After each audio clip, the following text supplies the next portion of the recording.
going to try to answer as many of those questions as we can. I want to introduce our partners. Well, actually, I'm going to let them introduce themselves, but we do have our two deputy directors, Lieutenant Colonel Mike Kennedy and Lieutenant Colonel Jason Aaron, that are with us, and I believe the rest of the people behind me will speak, and I'll let them introduce themselves. I want to start by thanking our investigators. It's hard to express the amount of time and effort and energy that goes into an investigation like this. You could see it on their face when we walked into headquarters last night and had the opportunity to see them, talk to them, thank them in person at the culmination of this. They're absolutely exhausted. They put every bit of their heart and soul into this investigation to get this suspect brought into custody and taken off the streets, and I cannot thank them enough for that. Also want to thank our law enforcement partners. We are truly blessed in Arkansas. It's not always common, and that's unfortunate, but we have a relationship with our state, local, and federal counterparts that's second to none. There was an incredible amount of cooperation and collaboration that went into this investigation. No part is less than any other's part. There's a total package that has to be looked at, has to be investigated, and these groups work together in a very impressive way, and we can't thank them enough. Not just on this case, but in every case that we work within state police. To have that partnership with them is really valuable.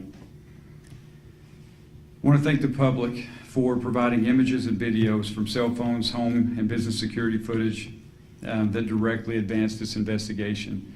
We'll talk a little bit more about how that played out, but the information that was put out and the request for information back from the public directly resulted in this person being brought into custody. It allowed our investigators a starting point to move forward and to use their skills that they've developed over the years and their experience to bring this person into custody. We had about 500 tips that came in through our phone lines, social media. Not only were there a lot of tips that came in, and we're very thankful for that, but there's a lot of people that have to field those tips. And it's not all badge-wearing, gun-toting members of the state police or Department of Public Safety. We had a lot of civilian personnel that were tasked with that. There was a lot of time and energy spent on triaging those tips and making sure they went to the right people. And so we owe a great gratitude for that support staff that helped with this as well. Although everyone is innocent until proven guilty, we did confirm this morning that our suspect's DNA has been a positive match to the DNA that we suspected to belong to our suspect at the scene.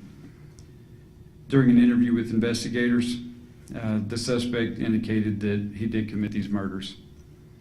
We executed a search warrant at his residence. There were articles found there that are consistent with being involved in this particular crime, and I will let Major Rhodes speak more of that or more to those details. We do believe he acted alone. We have absolutely no reason to believe that there's anyone else involved, and we do not anticipate any future arrest or any other arrest beyond this suspect. I'm going to go ahead and pass off to Major Stacy Rhodes. She can walk through a little bit more of the information, and I'll return to the podium and we'll answer any questions we can. Thanks. Well, good afternoon. As he indicated, I'm Major Stacy Rhodes. I oversee the Criminal Investigation Division for the State Police. And I kind of want to walk you through how we initiated and progressed through our investigation. So, as you all know, we responded to a call for service at the state parks. Two young children were found and indicated that something had happened to their parents on the trail.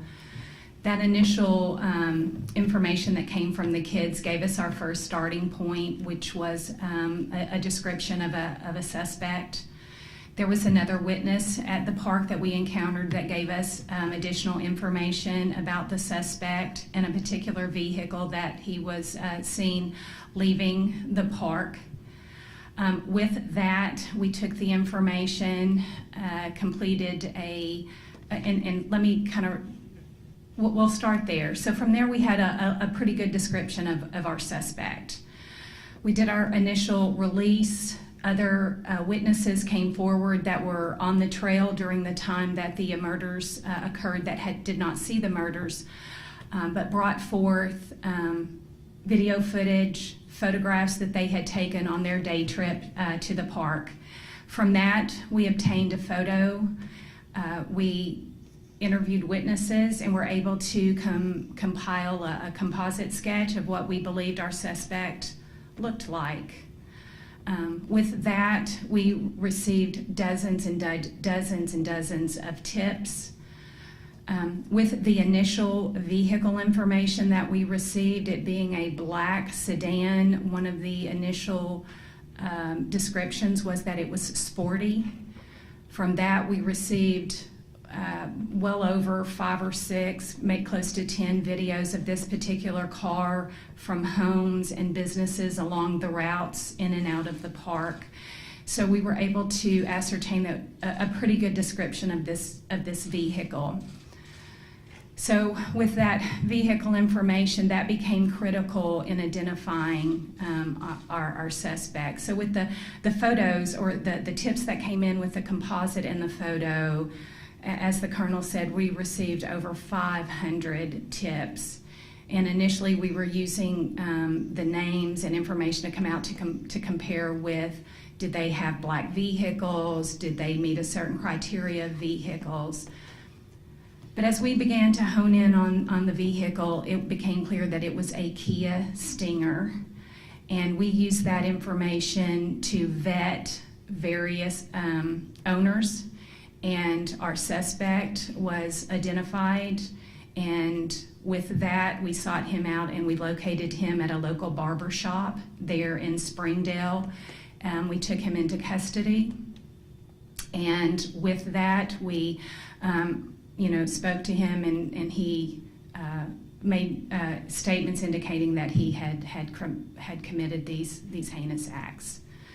And our job didn't stop there. We executed a search warrant on his house and also on the vehicle. We are still waiting a lot of testing at the crime lab. But as the Colonel said, DNA that was recovered at the initial crime scene matched his DNA that we pulled last night. Colonel, or I'm sorry.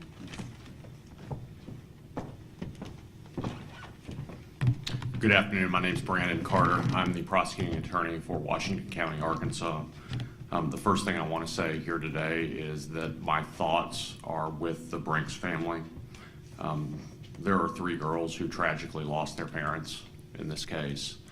And although today is a good day for law enforcement, there's a shadow over it because of the tragedy that occurred on Saturday. I want to commend the state police for the work they did in this case. I couldn't be more proud to be an Arkansan today. I couldn't be more proud to be a resident of Northwest Arkansas right now, and am confident and satisfied with the work that law enforcement did in this case. Especially, I want to note the cooperation I saw between local agencies in this case. I could name them all off, but I have a list here of 7 to 9 agencies that worked hand in hand to quickly solve this crime, and I commend every law enforcement officer that worked on this case. I also commend any member of the public that provided us information that led to the solving of this crime. I want the public to know that they're safe. The defendant in this case is innocent until he's proven guilty. But I'm confident that we have the right defendant in this case and that the public need not worry going forward. Someday they're going to open Devil's Den State Park, and I'll be on the trail myself when that happens.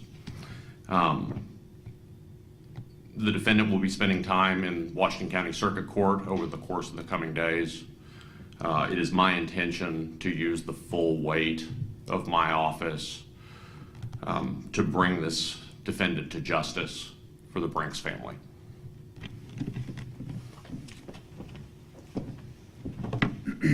Before we open for questions, just want to touch real briefly on something that gets lost in this sometimes, and that's the family story. We've spoken to the family quite a few times over the last several days, and what we heard consistently is what a loving mother and father they were, loving husband and wife that they were towards each other. They absolutely protected those girls to their fullest extent, to the point that it cost them their lives. We're in awe of this mom and dad. We're also in awe of these girls. The information that they were able to provide to start us down this path, to be able to make this arrest, it all started with those two little girls. It's incredible. We also don't want to forget that there was a third sister. Thankfully, she was not with the family on the trail that day, but she suffered just as tragic of a loss, and we need to keep that in mind.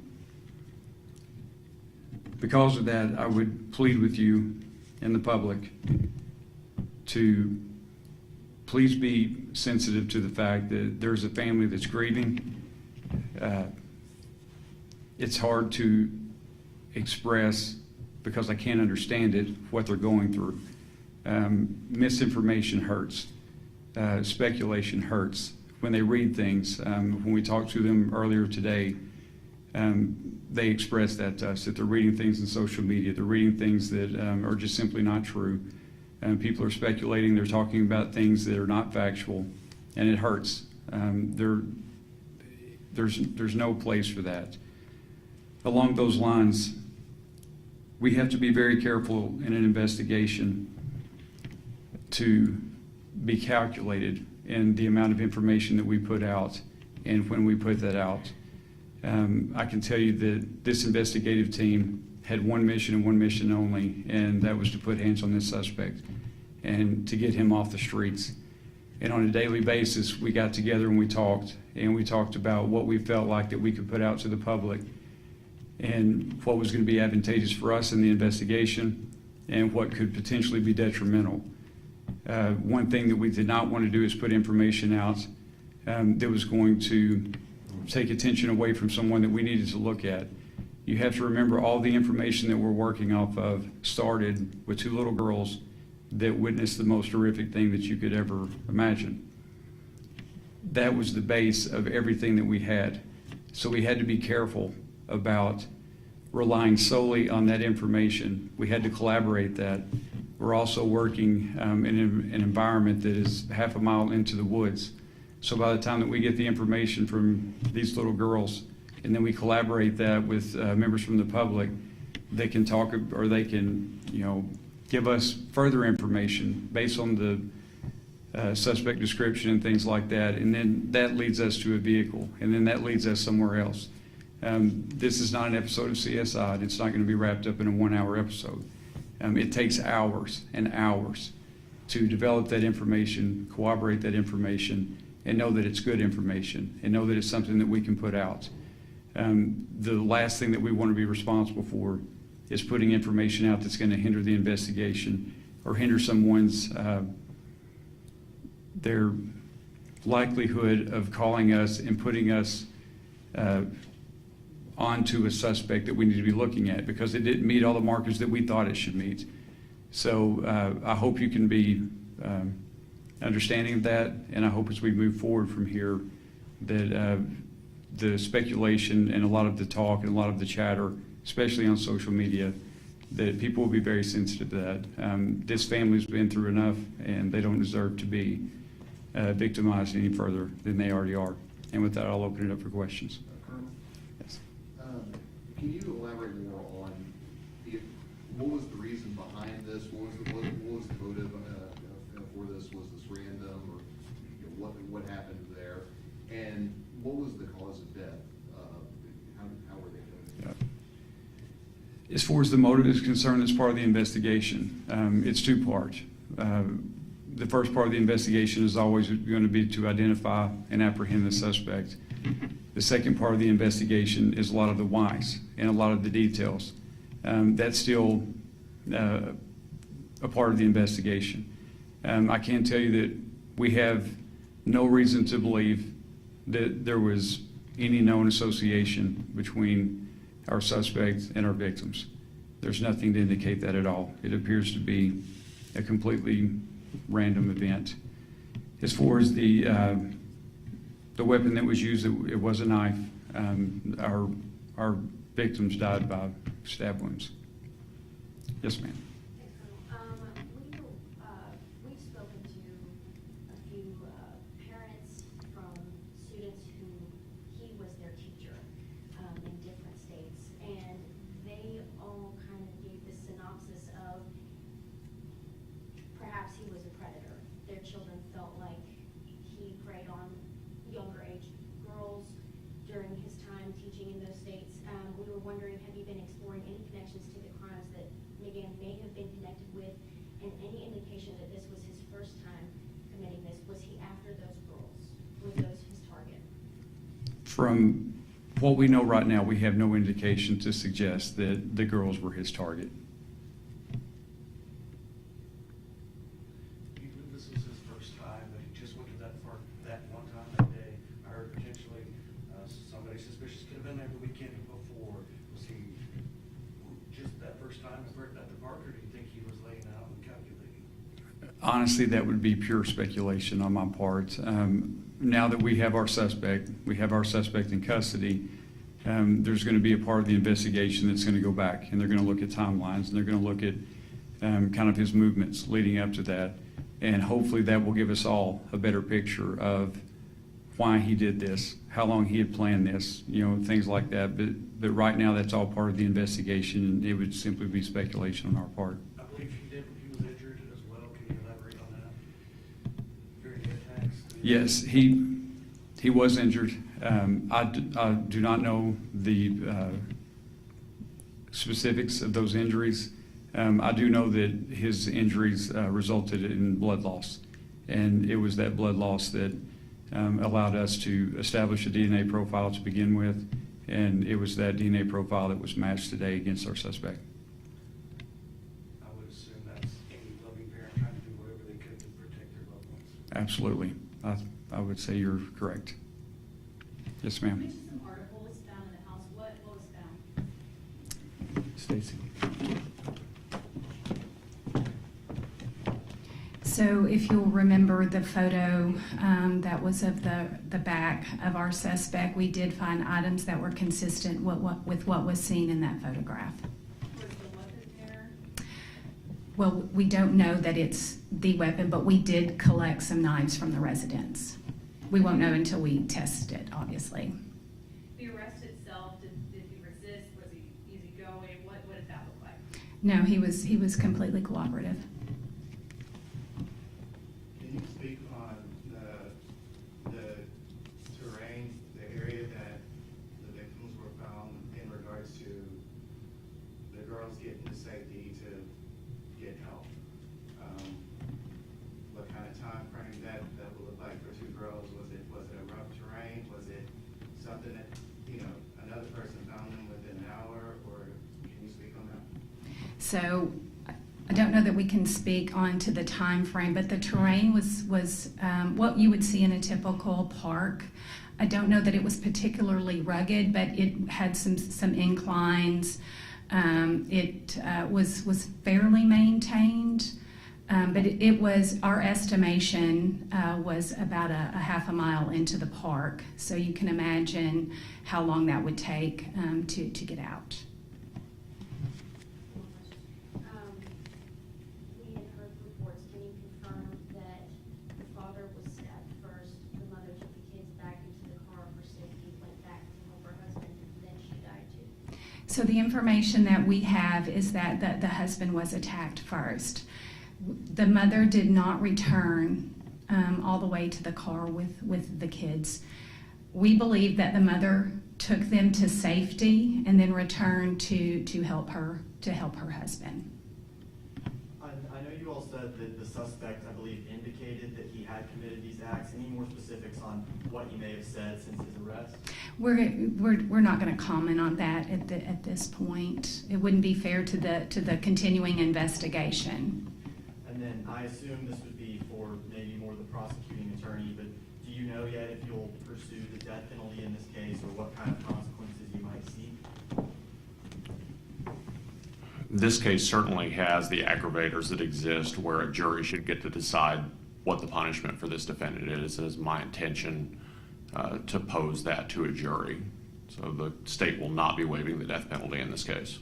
Have family members said that they want you to seek the death penalty? I'm not going to comment on that. Did he indicate he plans to plead guilty to this? Defendant's innocent until proven guilty at arraignment. I anticipate he will plead not guilty, as is custom. I don't know that there's a defense attorney in the United States of America that would allow a defendant to appear at their first appearance and plead guilty. So it is much, much too early to visit about that. Has he indicated he's going to seek a public defender, or has a private attorney or anything like that? I'm not aware that a private attorney has been retained yet. If he can't afford a private attorney, I anticipate our local public defender's office will be appointed. I know that y'all spoke that Devil's Den will be closed for the time being. What about other state parks and the concerns of family and tourists? Yeah, as far as the question of the state parks being open, I would ask that you send that to Secretary Shea Lewis and his team. I'm not sure, honestly. I don't know what the decision is on that at this point. As far as the safety of our public visiting those state parks, I would say it's absolute as it can be. I mean, it's not like we have a pattern of people being assaulted or attacked in our state parks. You're probably much more likely to be assaulted getting gas at a convenience store on the way home if you look at statistics. So to echo the prosecutor's comments, I would not hesitate to go to a state park today. I know you're still looking into it, Stacy, but have you found any more information about background? Last night, you recently moved to the Springdale area. Do you have more information you can share? And just employed by the Springdale School District, what else can you tell us? So, I don't have a whole lot. Some of that we will look into. I can just tell you that we found that he lived in Texas and also Oklahoma and had recently moved here and had taken employment as a teacher. It doesn't sound like he was ever an actual teacher in Arkansas, but that he was a teacher in other locations. Right now we're completely focused on our case here, and we haven't explored any of that background investigation. I fully expect that other jurisdictions will probably reach out to us to see if they have if there are cases throughout the U.S. that may be connected to him. I fully expect that. But as of right now, he's the only suspect. He's not suspect of any other incidences here in our area. That's correct. Not that we've been made aware of, that's for sure. And recently, you moved here a few weeks ago, a few months? I believe it's been a few months. Yes, sir. Major, can you clarify? You said he made statements indicating that he had killed them. Did he flat out confess, or what exactly did he say? So I was not actually in the room when he was confession, so I'm not going to speak to, I certainly don't want to get that wrong, but just know that he did indicate that he had committed the murders. Would you call it a confession, or you don't know? I would call it an admission. Does the suspect have any sort of criminal history that you all know of? No, he did not. Not any adult criminal history that we've been able to find, for sure. Did he indicate why Springdale's not that far from the state park, any indication why he, for 5 days, stayed so close to the scene, or was he planning on fleeing the area or the state at some point? There was no indication that he was going to flee the area. He actually had a residence in Springdale, so that's why he was in the area. But he gave it doesn't sound like he was making any attempts to conceal. He didn't conceal his car or any of those things. Yes, ma'am. Any history of mental illness? Not that we know. We're still exploring. We just took him into custody last night, so we're still, vetting a lot of the information that we don't know about him to this point. How did, how did police pinpoint him at the barber shop? Good old-fashioned police work. Was there any technology used or that aided in the investigation? Absolutely.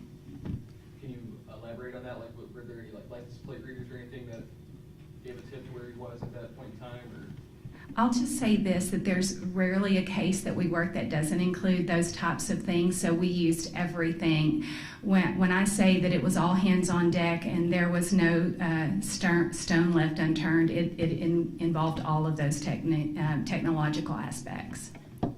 with the high volume of tips that came in, can you elaborate on how you sort of knew which ones to look into? So we had a really good filtering system, and we are aware initially there were some issues with tips and the phone system that we had in place at that time. Once we implemented the tips line, we had a team around the clock filtering through those, and we had a pretty good matrix of the ones that we would push to the top and the ones that we would term a lower priority. So it's, but most of, if we got indication that it involved video, photographs, a first-hand account at the park, those were our priorities. I understand that every case is different, but you waited years investigated divorce crimes. This typical, a random crime like this, and a person goes back and gets a haircut in the same car. Nothing about this case is what I would call conventional. In my 27 years that I've been with the state police, this is probably one of the most heinous that we've had, especially the aspect of just how random it was. It's when we were talking last night in the command center that it was every agent's worst nightmare, because in a typical investigation we use what we call victimology, and you can usually kind of pinpoint something that a victim has done or the circumstances they're in, whether it's a domestic violence or just drug related. You can typically narrow down your suspect pool. We had no way to do that in this case, so it made it particularly difficult, and what makes the work by our agents so extraordinary. Yes, ma'am. Was the suspect trying to change his identity at all? We don't have any indication that he was doing that. He was obviously getting a haircut, but you could chalk that up to school starts next week. So, but he didn't indicate he was trying to alter that I'm aware of, that he was trying to alter his identity. And you all mentioned that he was cooperative when you got to the barber shop. Any other initial reaction from him when you all showed up? Anything you could tell us? That's probably best that I not discuss that so early in the investigation to this point. Can you speak on the role of social media in helping bring about the rest of this? I will say that social media did nothing to help our investigation. I would say that it absolutely hindered our investigation. As you heard the Colonel mention, the hurt and the just the emotional toil that social media gave to that family. It's so easy to be that keyboard warrior and question everything that law enforcement is doing. And I would just simply say that let us do our job. If you've got a tip, give it to us. Don't spread it on social media unless you're an expert. And if you're an expert, you're probably not on social media. One of the first details that you all put out about the car was there was tape covering the license plate. Was that the case with his vehicle, and any reason why? Was he trying intentionally to cover up the license plate? Yes, he did use tape to conceal some of the things that would help identify his vehicle. Yes, Does that ma'am. lead you to believe at all that he's done this before? There are indications, I mean, you know, everyone speculates that there was a lot of thought that went into this to conceal his identity. I will say that, but on the other side of that, he was also very sloppy. So whether he committed something else, we don't know, but we are certainly going to explore that. How long between when you determined that he was the suspect that you were looking for and when you made the arrest? How long did that take? Within the hour. How long in between when he began questioning until he confessed? I don't know that, I'm sorry. I think we're just gonna take a couple more questions. Anyone else? Can you speak on which agencies and how many officers that were involved?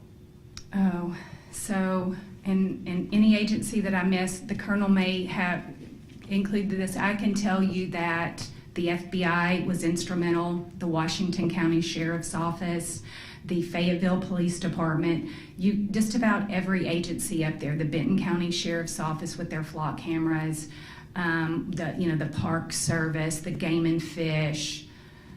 Who am I leaving out? Springdale, absolutely instrumental. They had a detective embedded with us from the very beginning, and anybody else? And just dozens of detectives that were all hands on deck, working round the clock to make sure that we made an arrest. The community deserved that, and that's what we gave them. And moving forward, the different agencies in supporting these kids, I mean, loss of both of their parents, if there's anything that you want to touch on. I'm sorry, I don't understand the question. I said moving forward and supporting the kids after the loss of their parents, like if there's anything that you want to say on that with the different agencies that were involved.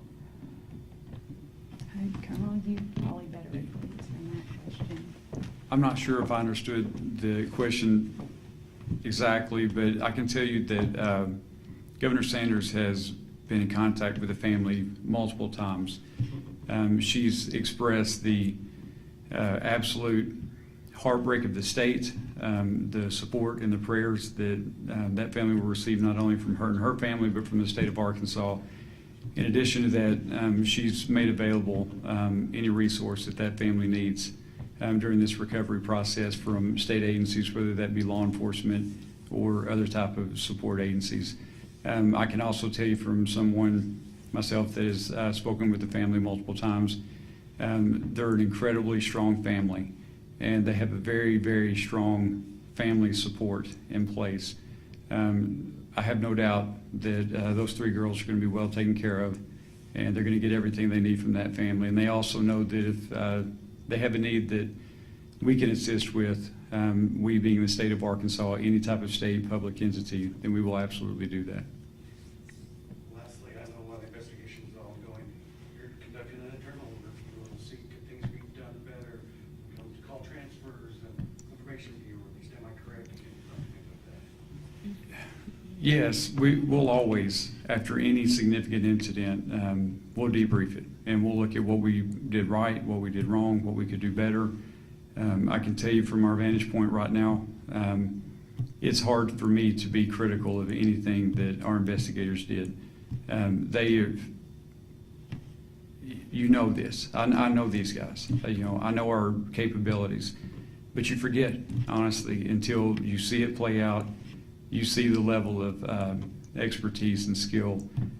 Cannot say enough about our investigators, and not only the skill set that they use to bring this suspect to justice, but just they put everything into it, their heart and soul. I mean, it was an impressive thing to watch, and so of what we could do better, I'm sure there'll be things. Y'all have heard me say it before. Our agency is comprised of human beings, and we're always going to make mistakes, and there's going to be things that we can fine tune. But from my vantage point right now, I have nothing but gratitude and respect for our investigators and the way this was handled. Colonel, one more question. Can you confirm when you spoke to him after the arrest that this was not, he didn't know them, he didn't know the family at all, this was just a pure I can confirm that, and again, as Major Rhodes said, I was not present for the interview, and I've not listened to the interview yet. But I can confirm that we have absolutely no indication, no reason whatsoever to believe that there was any connection at all between our suspect and our victims.